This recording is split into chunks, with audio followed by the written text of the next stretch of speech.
एक बहुत ही प्रेरक सुंदर प्रार्थना, जिसे बचपन से प्रायः सबने पढ़ी है। हम सबने यह बचपन से ही प्रार्थना पढ़ी है।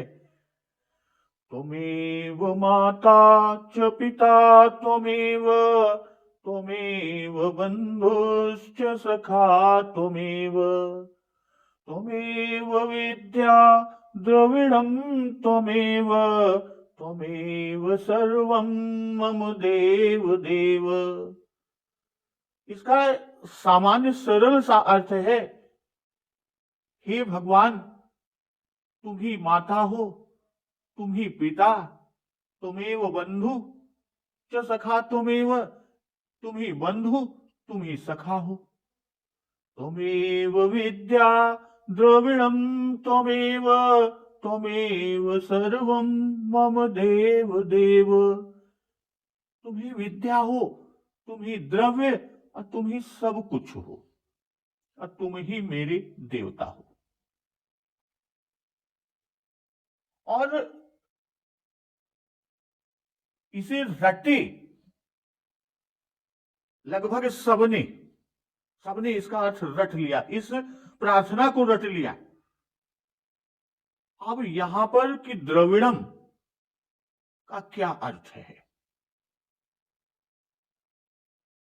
भाई, त्वमेव माता पिता त्वमेव, माता और पिता, त्वमेव बंधुस बंधु च सखा त्वमेव, सखा त्वमेव विद्या विद्या द्रविणम त्वमेव, त्वमेव सर्वम यानी सब कुछ, मम देव देव कि तुम ही मेरे देवता। तो यहां द्रविणम का क्या अर्थ है? अब यहां संयोग तो देखिए कि एक ही शब्द द्रविणम पर लोग सोच में पड़ जाते हैं, द्रविड़म पर चकराते हैं, और इसका अर्थ आप जानेंगे तो आप भी चौंक पड़ेंगे। द्रविड़म, जिसका अर्थ है द्रव्य, धन, संपत्ति। द्रव्य जो तरल है, निरंतर प्रवाहमान है, यानी वह जो कभी स्थिर नहीं रहता। आखिर लक्ष्मी भी कहीं टिकती है क्या? लक्ष्मी को कहीं एक जगह टिके हुए देखा है? एक जगह लक्ष्मी जी नहीं टिकती। कितनी सुंदर प्रार्थना, और उतना ही प्रेरक उसका वरीयता क्रम भी है। पूरी प्रार्थना का वरीयता क्रम जरा देखिए, समझिए भी इसे। सबसे पहले त्वमेव माता च पिता त्वमेव, सबसे पहले माता, क्योंकि वह है, यानी माता जी है तो फिर संसार में किसी की जरूरत ही नहीं है, इसलिए हे प्रभु तुम ही माता हो। और फिर पिता, इसलिए हे ईश्वर तुम पिता हो।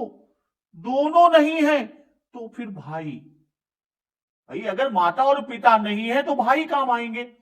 इसलिए तीसरे क्रम पर इस प्रार्थना में भगवान को भाई का रिश्ता जोड़ा, भगवान से भाई का रिश्ते को जोड़ा। और जिसकी माता न रही, न पिता न भाई, तब सखा काम आ सकता है, इसलिए सखा त्वमेव। अगर वे भी नहीं, तब फिर आपकी विद्या ही काम आती है। यदि जीवन के संघर्ष में नियति ने आपको निपट अकेला छोड़ दिया, बिल्कुल कोई नहीं है, दाएं बाएं आगे पीछे कोई नहीं है, तब उस समय आपका ज्ञान ही आपका भगवान बन सकता है, या भगवान बन सकेगा। और यही इस प्रार्थना का संकेत है। और सबसे अंत में द्रविड़म अर्थात धन, संपत्ति, द्रव्य जब कोई पास ना हो, तब हे देवता तुम ही धन हो, हे ईश्वर तुम ही धन हो।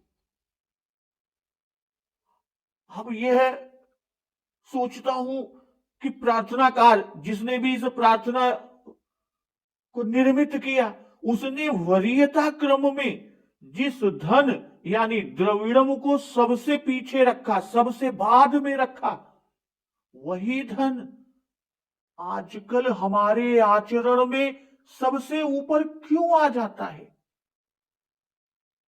इतना ऊपर आ जाता है कि उसे ऊपर लाने के लिए, उस द्रविणम यानी द्रव्य धन संपत्ति को ऊपर लाने के लिए माता से पिता तक, बंधु से सखा तक सब नीचे चले जाते हैं, सब उसके आगे पीछे छूट जाते हैं।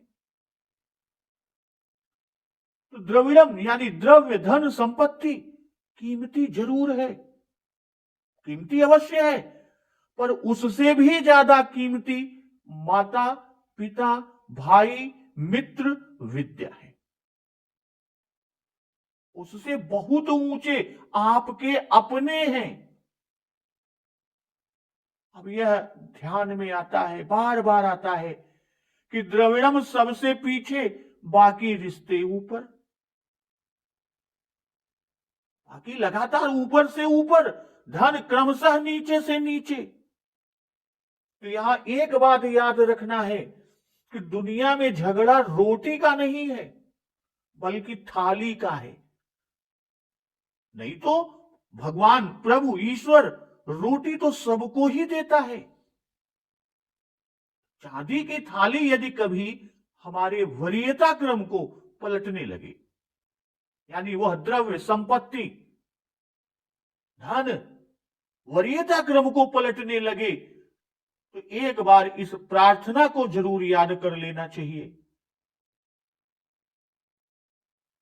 प्रार्थना यह क्रम आपको पुनः स्मरण दिला देगा महत्वता का कि त्वमेव माता च पिता त्वमेव, त्वमेव बंधुश्च सखा त्वमेव, त्वमेव विद्या द्रविणं त्वमेव, त्वमेव सर्वं मम देव देव। तो यह विशेष ध्यान रखिए कि द्रव्य धन संपत्ति के लिए ऊपर के रिश्तों को, अपनों को कभी पीछे मत कीजिएगा,